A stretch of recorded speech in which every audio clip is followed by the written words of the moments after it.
Yeah, and really I have so many thoughts in my head. I'm trying to like get them out calmly. So the whole goal, right, is to shift into the parasympathetic state. So being able to use the tuning forks in that way, kind of around the ears, almost like an instantaneous drop into like relaxation. So I think it's important to mention that too. Like whatever you're using in the beginning, you want to kind of like shift them into that state. So if it is the gong, that's why you play really lightly and almost like in a melody. And then if it's the tuning forks, you really want to get around the ears. So that just like that's what tunes everything else out and like drops your client into a space of deep relaxation. Yeah, definitely. That tuning fork trick is, like you said, instant drop into relaxation mode. And it is physical for your whole body. It's not just like, oh, my mind is relaxed. Like you feel it everywhere and you become very relaxed, which I love. Yeah, and I don't know if you guys talk about this, but I think it's really important to add to that. Oftentimes, you get clients who can't relax, and what you don't know is that they've experienced trauma when it comes to touch. So even though they're coming for the facials, they might be one of the people that's like really talkative or like a really like kind of touchy or those They kinds of stare at things. you the whole time. Yeah, so it's important to consider these things. Like your client might just have trauma around touch. So why I'm bringing this up is because that can really help them to relax in the beginning. That any type of soothing sound to relax the body and take them out of the trauma brain, the fight or flight. Like, oh gosh, someone's touching me, I've got to be on guard. This helps in a way that like no amount of talking can. We can say, okay, you're comfortable with me, which is great, right? That's reassuring, definitely. But to have sound just kind of go in and soften that part, I think is really important too. I don't. It might not be everybody's thing, but I do think it's important to mention, especially when we're getting into touching clients and trying to work with soothing them before getting into a treatment. Yeah, for sure. I definitely have a lot of clients who cannot relax, and breath work and stuff like that in the beginning only goes so far. Where this is something quick and easy and it happens right away that they get in that more relaxed state. And it makes our job so much easier, even if you're like not worried about the parasympathetic nervous system. Let's say that's just too far above your head. Well, how annoying is it to have someone like staring at you the whole time, opening their eyes, twitching, moving? They try to move their mouths to like get in position for you to work with, and it makes everything more hard. They're asking you a lot of questions, talking nonstop, and it's really because they can't relax. Yeah, yeah, and I think So having something quick and easy definitely helps. totally. And it's just so important to remember that we just don't know what people are, why. We don't know people, we don't know anybody's why. So we might think, gosh, that client's so annoying. She never settles down. But little do you know, she has, some sort of trauma response when it comes to touch. So that being said, I also think it's really important to communicate what you're doing always, but specifically when it comes to sound. So let's say you were going to start off, you're like, okay, your client's getting ready and your intention is to start off with the tuning forks. Well, if you just go in with the tuning forks like around their ear, this kind of sounds like a bee to me.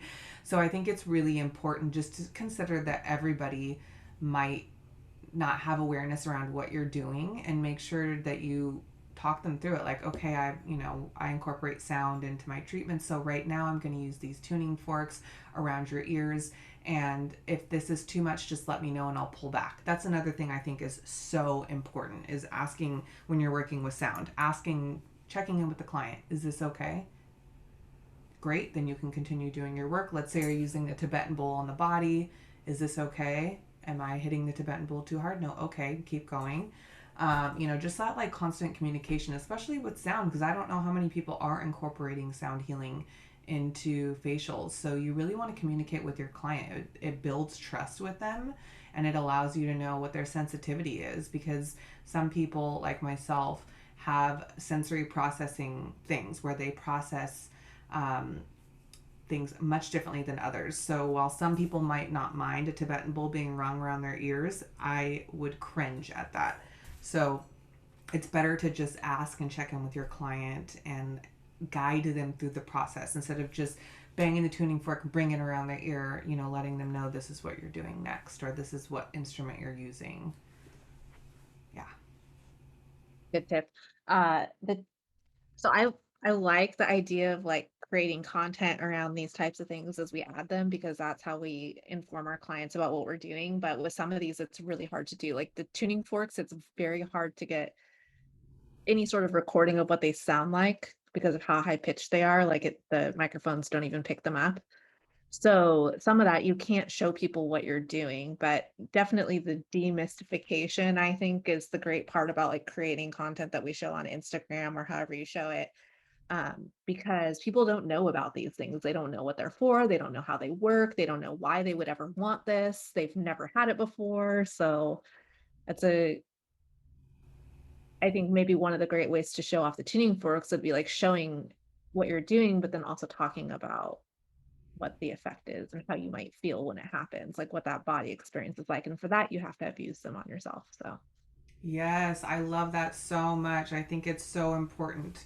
And you're right, not everybody knows about these things. So I think it comes back to that like build this is how you get your clients to come back to you too. Like building that trust with your clients. You might have be doing this for 30 years, but having like a know-it-all attitude will not be a great thing with your clients.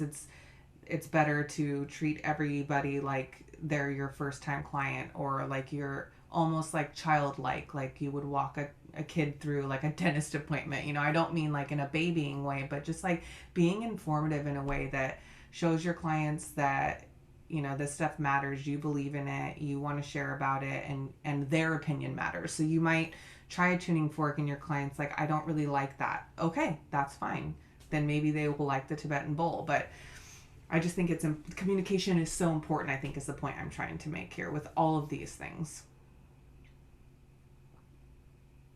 okay. So, will you play the pyramid for us? Because I Yeah, think that's that's exactly. another one that would be really good for Facebook. So this is huge. I don't know that you need one this big, but you might want one this big because they're incredible. But they're very fragile. I recently broke mine, and it cost me $400. So yeah, you definitely want to consider that the tools that you're using you might want to get a little smaller just for travel purposes, or if something happens it won't be dramatic. But the pyramid can be used. You would ding it. I'm going to do it for you guys, but I want to show you first. And then if your client's laying down, you could like put it over their face. This is really hard to show you, but you would like kind of put it over top of their face. I even because my everyone that I'm working on is laying down, right, in a yoga class.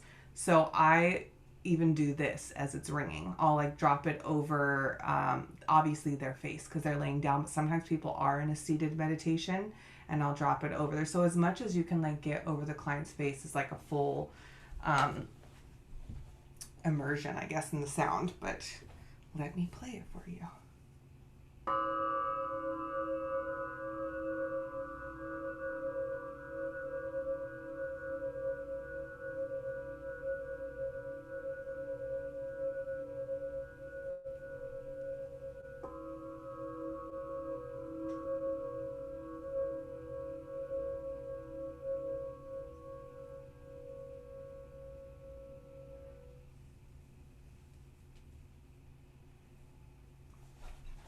And that you can go down the whole body too, starting on the head all the way down.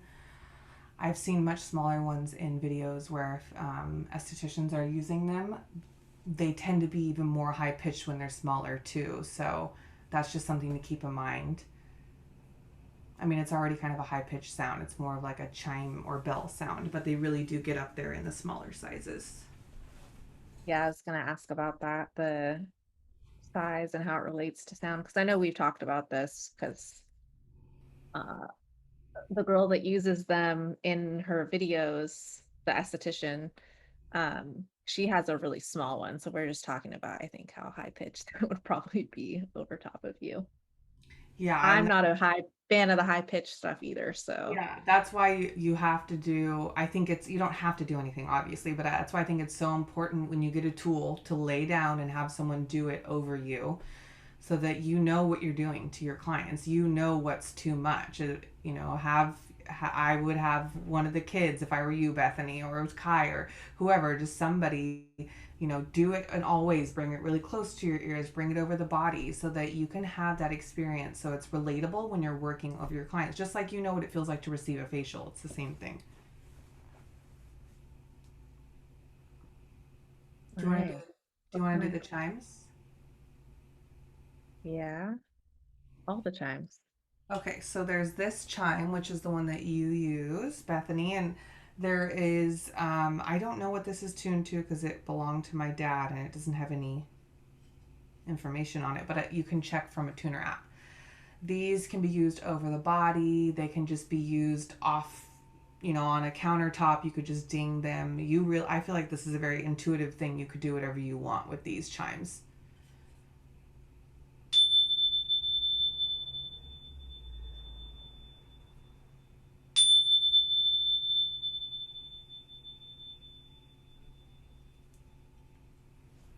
And then there is Koshi chimes, which are tuned to the elements. So they have these little like metal rods on the inside of them. I have right now water and earth.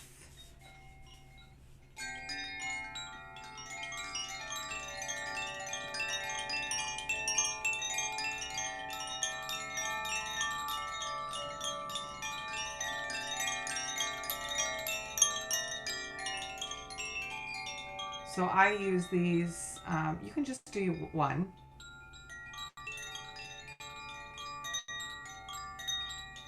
These are so dreamy. You could use them in the middle, at the end. They're very childlike. And every time I use them, people have a huge smile on their face when they're laying down. But you could just do one if you'd like to, and kind of play it over the body around the person's ears. I use two in my sound baths, and I play them on the side of the person's, like go around their ears like this, around their head, and then I go from the top chakras down. So I'll go crown to third eye all the way down with both of them. But of course, you can do this with just one chime too. And then the cream of the crop is these. So these are called flow chimes. They also have elemental options plus space. So there's earth, air, fire, water, and then space. I chose space, of course.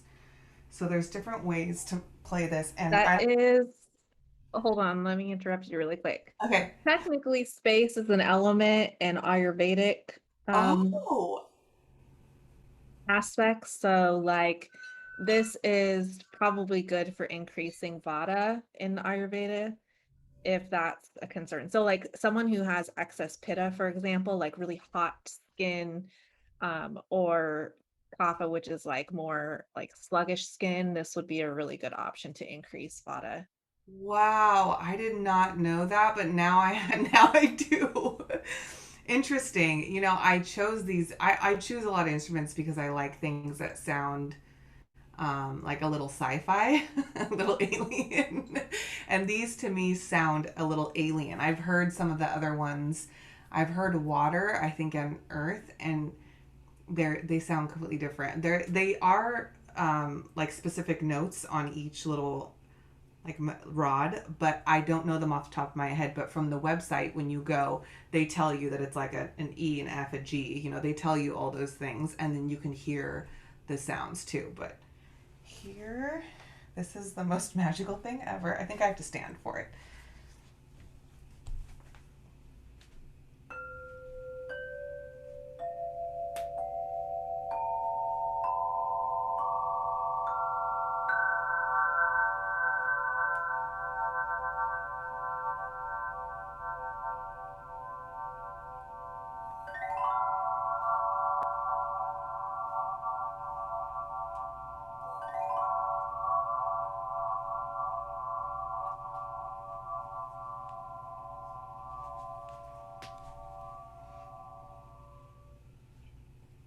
They don't come in a smaller size, but as far as like traveling back and forth with them, if you're going into a place where you're working, they come in like a really tiny bag they roll up into. So they're really great, and I think I would use those two either in the middle or at the end to like kind of finish out. I keep wanting to say sound bath, but we're not talking about sound bath. We're talking about sound bath facials. Yeah, that would be like a ending, just like it has that same childlike sound as the Koshi chimes too. So yeah, I that's that. love them. Makes me happy. Okay, what's left? Drum. Ocean drum. Do you have the rain stick too? I don't. It's in the car. I didn't think we would need it, but I do. I will talk about it. Okay. I will right now, actually. So the rain stick, I think, um, there is a more compact one. It's about this big. Mine is probably, yeah, at least my arm's length. But as far as traveling around or just like keeping your stuff you're using on a smaller scale, they have these really great rain sticks that are about this big, and I would use them. I mean, obviously this is not to scale, but I'm gonna pretend it is. How I use my rain stick is I go like behind the person's head as I'm dropping it. So as you can see, if if this were the rain stick, it's like the little needle thingies in there. They drop as you like go around the head. You can also do this with the rain stick. Like if your client's laying down, as the little things are dropping, you just kind of go over their head. And really, what I'm doing is like trying to move the energy. So I tend to focus the rain stick around the head, almost like to wash away. Um, what's the word? Like just mindless thinking, right? But with the rain stick, it's just nice to kind of hear it around the ears too. So I like drop it like this around the ears. And with that smaller one, it would be great because you could just basically do this the whole time around your clients and over their body too. I would go over their body too. Or sometimes I'll just do it like as I'm dropping. I keep wanting to say dropping the needles, but you know what I mean. The whatever's in there that's making the rain sound. As you're going in that direction, I go straight down the client's body like this, almost like washing it away. And I really should have brought the rain stick in for you guys. So sorry about that. But I do have the ocean drum. So it's supposed to mimic the sound of the ocean. Typically, when I play this over people, it becomes a very emotional experience. It's an extremely powerful instrument. I think, too, what the water element is tied to our emotions. So it tends to feel like it's washing away things that we had a hard time releasing. This is really big. So I would say if you were going to get one for your facial practice, something probably like no bigger than this. So much smaller. They're still just as great. Now we get to hear it.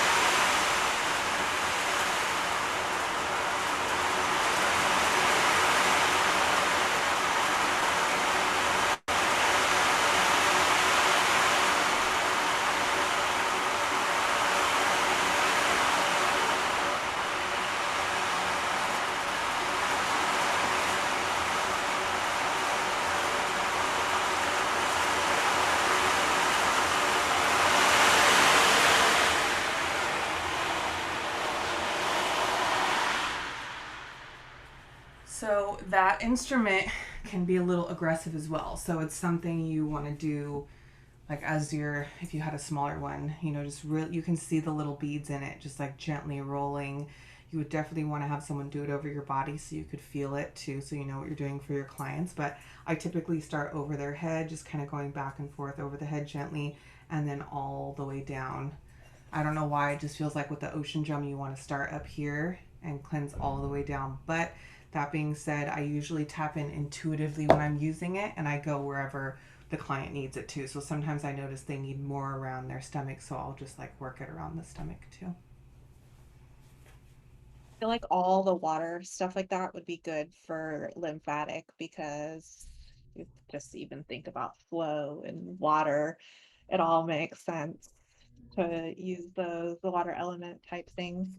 But yeah, those ocean drums can be a whole lot, and it's everything actually that you've played is harder to play than it looks like the bowls, even like getting the right pressure going around the drum, like just getting the right small amount of movement so that it doesn't crash over someone's head, basically, because that's how it feels. It's like this loud crashing sound if you're too Yeah. fast with it.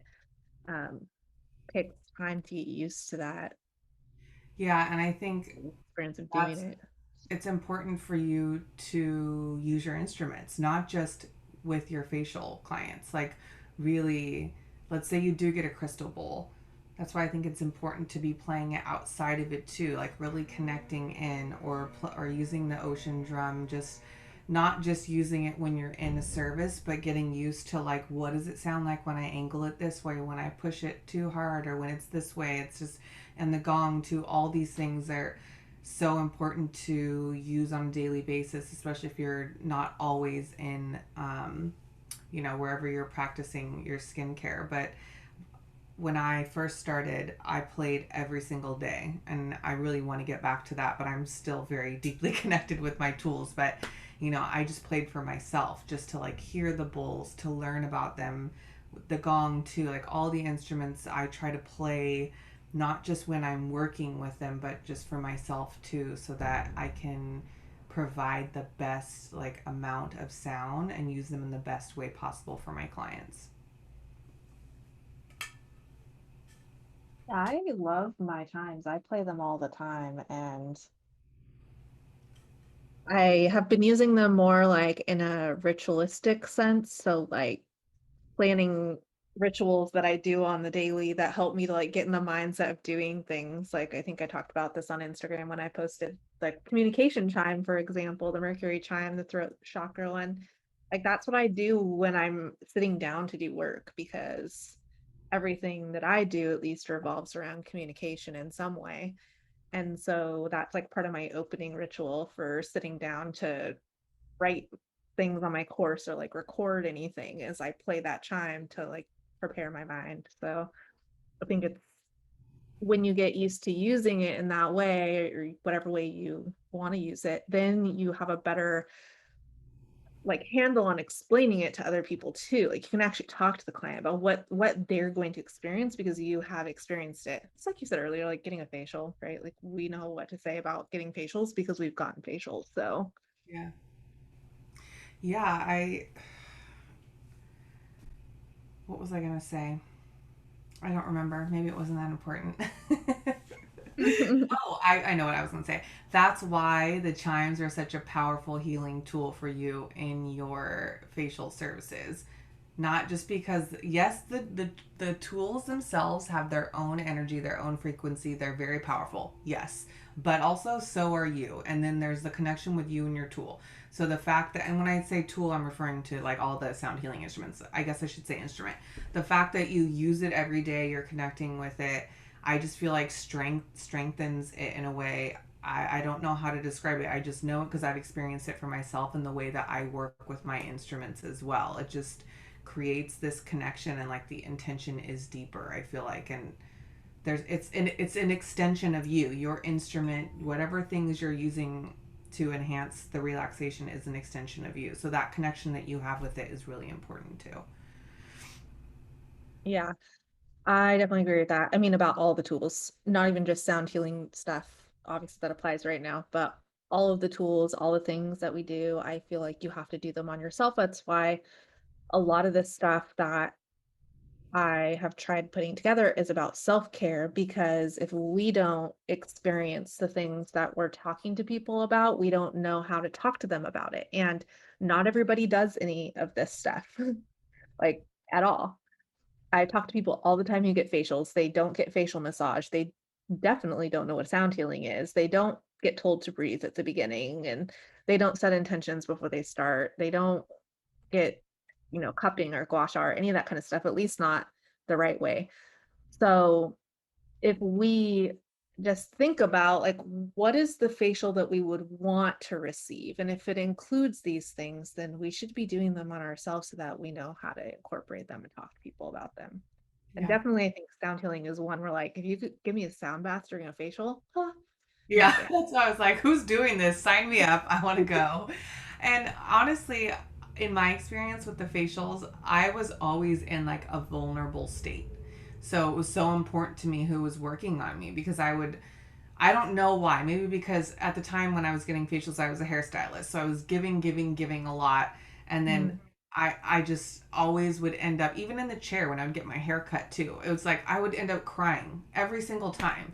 So it's so important that the person that's working on you is just creating that safe space for your self care experience. Because I think most of us, when we get to the point where we're in the facial bed or in the hair cutting chair or wherever at the sound bath, Mhm. we're all in a vulnerable space where it's like we just need that extra loving care. So you can do so much more with your tools in general, but the instruments as well. Yeah, for sure. I would really like to see just people have a different perspective on facials. I think that's like, the whole point of this in general. Because what I see from most people who receive facials and then from a lot of people who are going through school is that they want to fix people's just what they see, their visual beauty. And there's so much more to it than that. Like they can do that at home. That's the thing. That's why we sell retail. Clients give themselves more facials at home every year than we can possibly give them. What they need to come to us for is healing, whether it's like, well, it's always spiritual healing. I shouldn't say whether it's spiritual healing or not, because it's always spiritual in some way.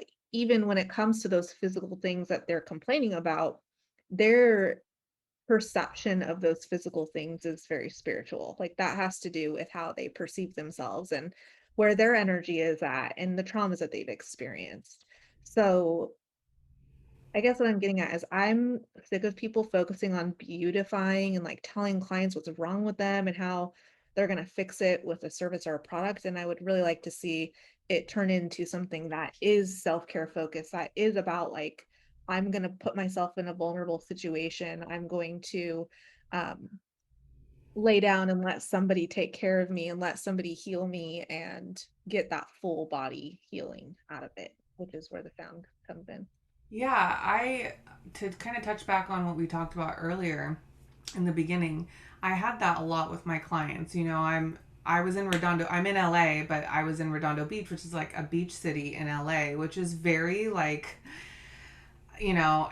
looks are very important. And so I would get a lot of clients coming to me and they sit in the chair and then they would be like, I look so ugly, or I'm this, or I'm that. Like, you need to fix my hair because I'm just so gross, or like these things. And I feel like I found myself being a little bit of like a coach in those, like an intuitive coach in those situations where I would have to be like, okay, let's reframe that. Or I even had one client one time, I was like, name 3 things you like about yourself. So I was always trying to shift that energy in the beauty industry. And oftentimes my clients, yes, they loved their hair, and but it was about more than that. And they would tell me all the time it was about, I know it's a little different in facials because you guys aren't talking as much, but this is where touch comes in.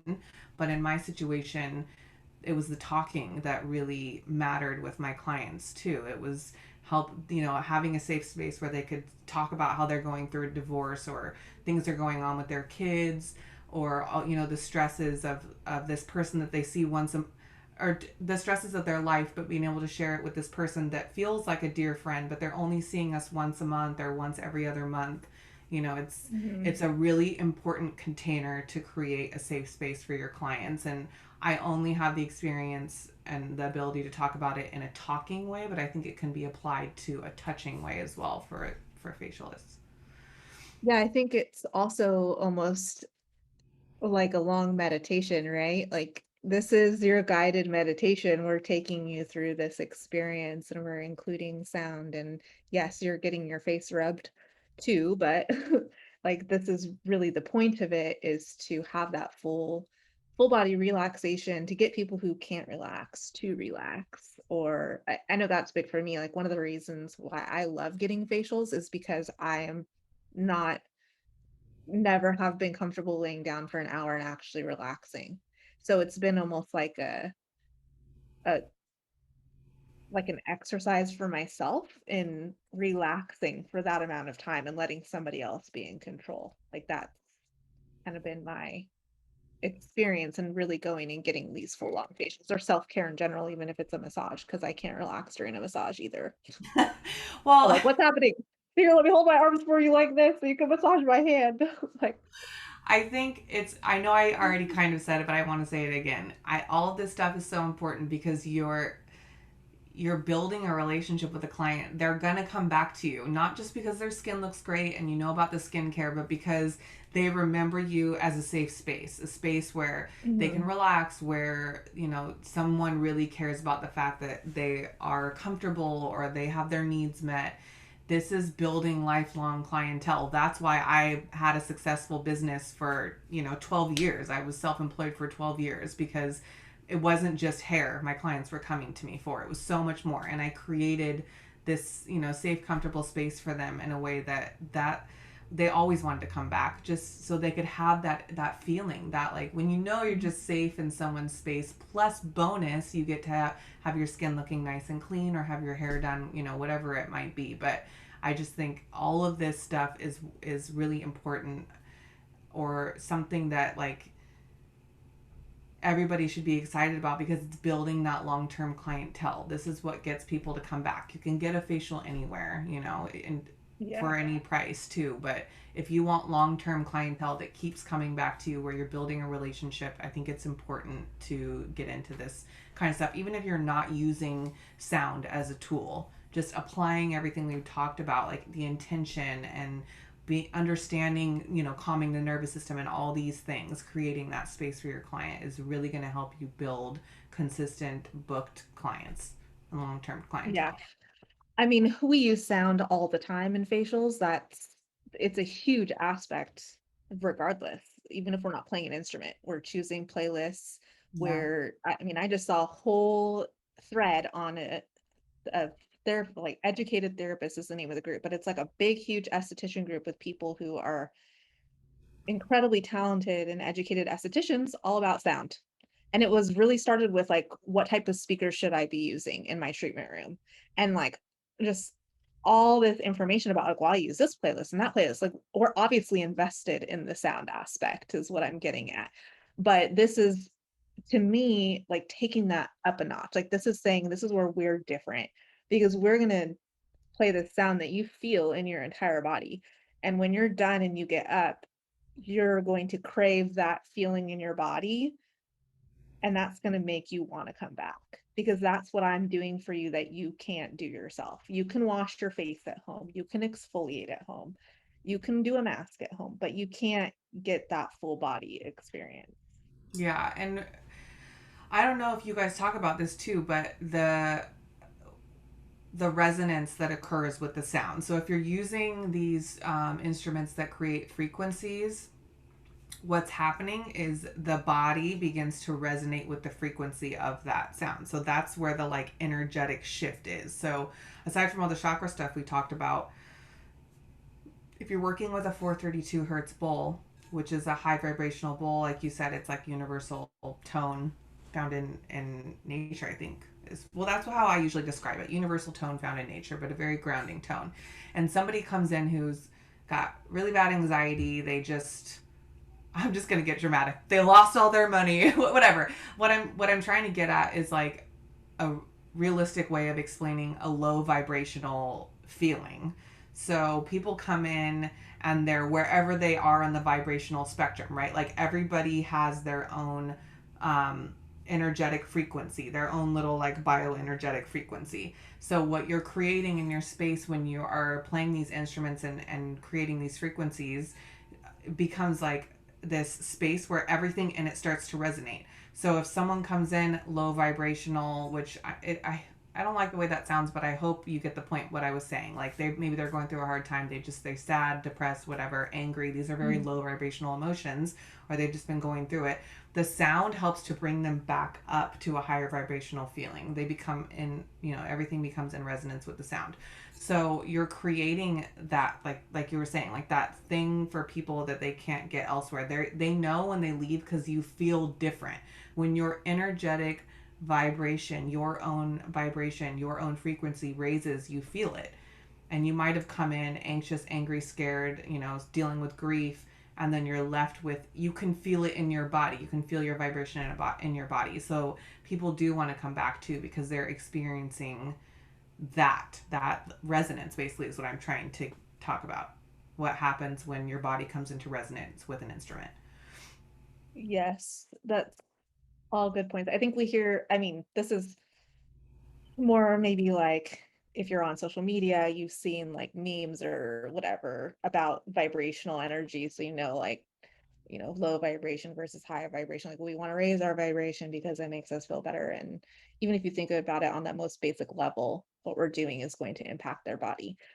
And just if you've never had a full sound bath, you should experience one because then you will know exactly what we're talking about because you should literally feel like you're high afterwards. Yeah, Like because and floating in space. exactly. And the science behind it is because your body comes into resonance with the energetic Mhm. frequency of the instruments. So, that people are like, "Oh, high vibe, blah blah blah," but there's actual science behind all of this. That's why I kept trying to say like your own energetic frequency.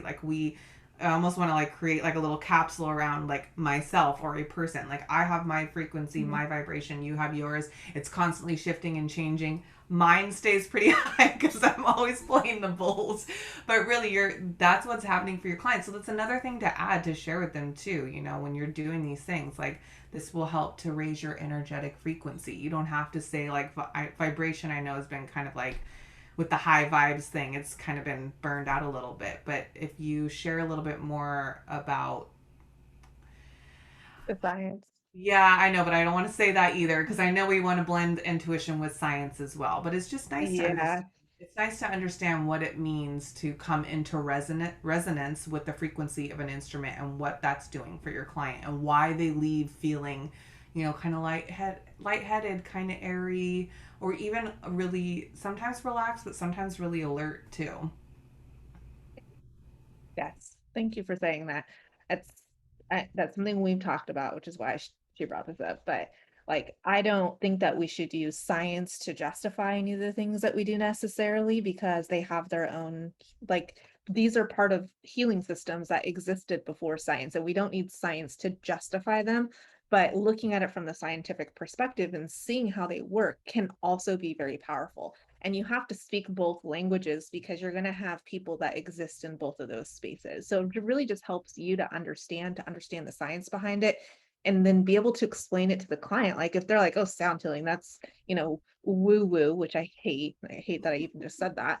But like if they're on that level with things, then you can explain to them like there's there's actually a scientific reason that this works, and why don't you just experience it and see how you feel?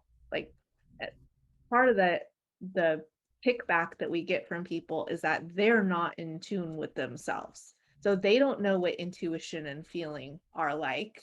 Therefore, they don't understand how someone else could just work off of feeling or intuition. So we kind of have to like dig that into them by shaking their body, which is exactly what sound does. You shake them up and let them feel it for real, and then they start to believe it.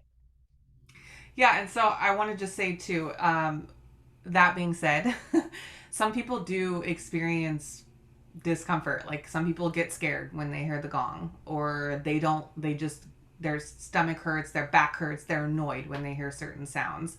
It doesn't mean that you're necessarily doing something wrong. Sometimes it's just what that person's got going on energetically, and you can always kind of pull back or whatever it might be. But it's just something I felt like it needed to be brought up when you were talking about like the shakeup. Like that most people, I would say 99.9% of your clients are going to be totally blissed out drooling, but you will have that 1% that are like, "Ugh, I hate this. you know, and Yeah. that all the information that we shared today will help you to explain that to your client or to find a different comfort level for them. I've had someone recently that was like, when will my mind stop racing from the sound bath? It was her first time. She's like, is it supposed to be like that? And I just encouraged her to keep coming back and that each time it will be different. Maybe sometimes she'll have some discomfort in her hips. Next time she might just be completely relaxed. But I could tell this woman was new to sound healing, had never come before, and it would be really, it's beneficial for everybody, but it was just beneficial for me to explain to her what was going on, what the possibility is, and for me to know how different people react, you know. Yeah, and I think sometimes that has to do with our own resistance, right? Like if you go into it with resistance in your mind, like this isn't gonna work for me or whatever, Yeah. then you experience some of that negative aspect afterwards. Yeah, I you have to figure out what's yours and what's theirs. So that's where you trust Mhm. your intuition. If someone says, I really didn't like the way that gong was played or those bowls were played, and you start questioning yourself, it might not have anything to do with you. You know, it may have something to do with what the person's going through. So I think that's important to keep in mind too. Just kind of checking in with yourself. And of course, it could be that you're playing an instrument too hard and there's adjustments that can be made, but you got to feel into it and see what's actually true for you. Yes, we can apply that to like everything in a facial, I think. Like someone comes in and they're like, I wasn't relaxed. Well, maybe because you're too stressed all the time. Yeah, it's like, and we don't need to say that to the client, but I'm saying this because in my own experience, I tend to be on the more insecure side where I'm like, what did I do wrong? And that example of the Mhm. woman that came to me and was like, well, what, my mind was racing. I very well could have gone to like, maybe it was something I was doing wrong, but I know that's not true. I, do the sound baths all the time. I know what I'm capable of and what I'm doing, so I just have to remind myself that everyone's having their own experience too. So you might find that in your facials as well. Sweet. That was all such good stuff. All of it. Oh yeah. I think we touched on so many things that I mean, I had my list, of course, but then there was other stuff that is in the course that we added in and stuff that isn't in the course that was very important to talk about. So I'm glad that we were able to do this. How about this? Do you have any good resources for people who want to learn more, are interested in sound healing, or maybe like tools? They want to find tools to purchase. So you can purchase all of the tools through me. Um, yeah, you can just go directly through me, Bethany. You can give everybody my information. But if you would prefer to go through a different company, you can also go through. I'm trying to think of somebody who has everything.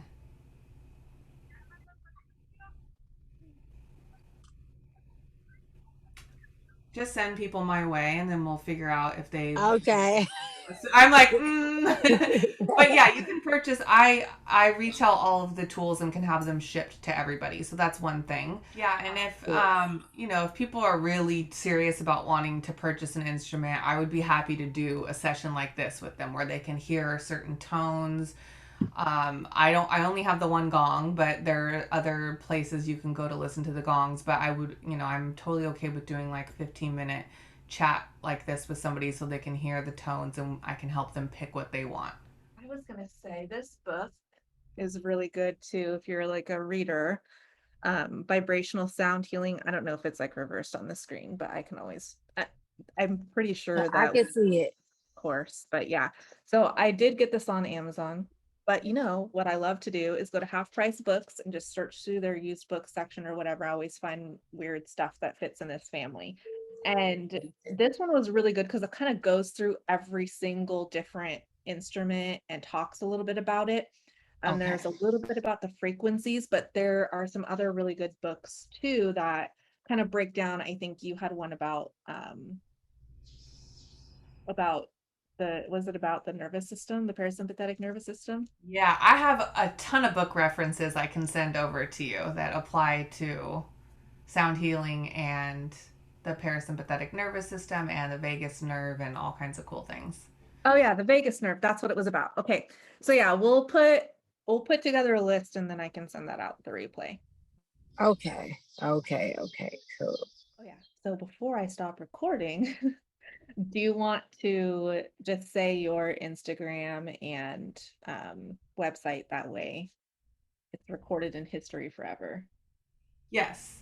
So my Instagram is Amanda the Alchemist and my website is amandathealchemist.com. That's how you find me.